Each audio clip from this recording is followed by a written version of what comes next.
পাচ্ছেন চিতই পিঠা, ধনিয়া পাতা ভর্তা, এখানে হচ্ছে ঘন দুধ। তো ঠান্ডা মোবারক।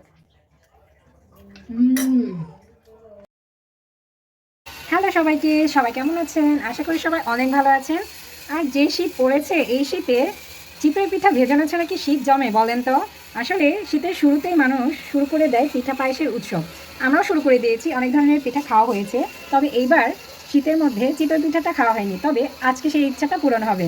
আমরা সকালে ঘুম থেকে উঠেই রান্নাবান্না কমপ্লিট করে তারপরে বসে গিয়েছিল পিঠা বানাতে, এবং সে কিন্তু আমরা ঘুমে থাকতে থাকতে গরম গরম পিঠা বানিয়ে আমাদের ঘুম থেকে ডেকে উঠিয়ে তারপর বলছে, এই উঠো, গরম গরম পিঠা খেয়ে যাও, তাও আবার ধনিয়া পাতা মানে সচপাতা বাটা দিয়ে। খুব ভালো লাগলো গরম গরম পিঠা। আগেকার দিনের দিদা ঠাকুমারা করতো, আর এখনকার দিনের আমার মা করে।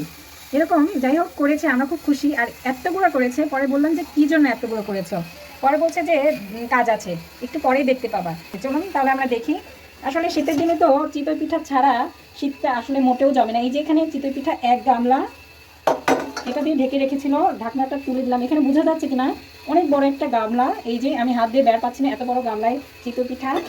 এখানে হচ্ছে এই যে দেখতেই পাচ্ছেন অনেকটা বাটা, এই মানে ধনিয়া পাতা বাটাটা কিন্তু আরও বেটেছিল। এই যে একটা গোল ডিবলা এখানে আছে, আরেকটা গোল ডিবলা কিন্তু খাওয়া দাওয়া শেষ।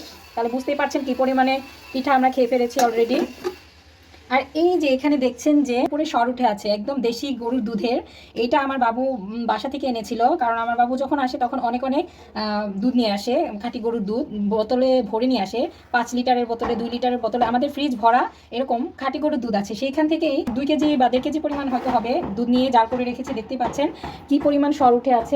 তো আপনাদের একটু দেখাই মানে কি পরিমাণ সর হয়ে আছে। এটা নাকি এখনো জাল করা হয় না, এটা আরও জাল হবে। এই যে সর পড়ে আছে দেখতে পাচ্ছেন।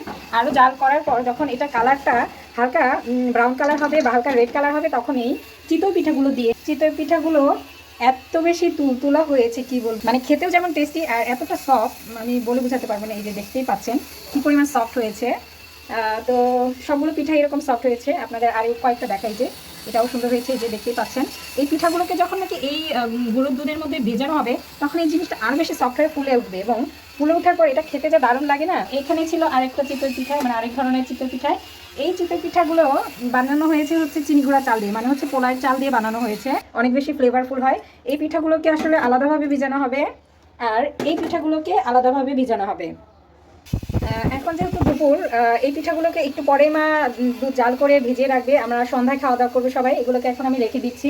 কয়েকদিন যাবত এমন ঠান্ডা পড়ছে, 3-4 দিন তো একদমই রোদ উঠেনি, তারপরে 3 দিন রোদ উঠলো যাও, আবার আজকে থেকে রোদ নাই। মানে আজকেও একদম মেঘলা আকাশ, চারদিকে ঘন কুয়াশা এবং ঠান্ডা শীতল বাতাস।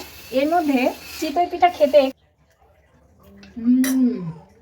তো আপনারা যারা যারা এখনো চিতই পিঠা খাননি, যে পিঠা খাননি সেই পিঠাগুলো এখন এই শীতের মধ্যে মজা করে খেতে পারবেন। তো আপনারাও শুরু করে দিন পিঠা উৎসব। আমরা আমাদের মতো করে পিঠা উৎসব শুরু করে দিয়েছি অলরেডি। আজকের মতো তাহলে এখানে বিদায় নিচ্ছি, আপনাদের সাথে দেখা হবে নেক্সট কোনো সুন্দর ভিডিওতে। আজকের মতো টাটা। তো ঠান্ডা মোবারক।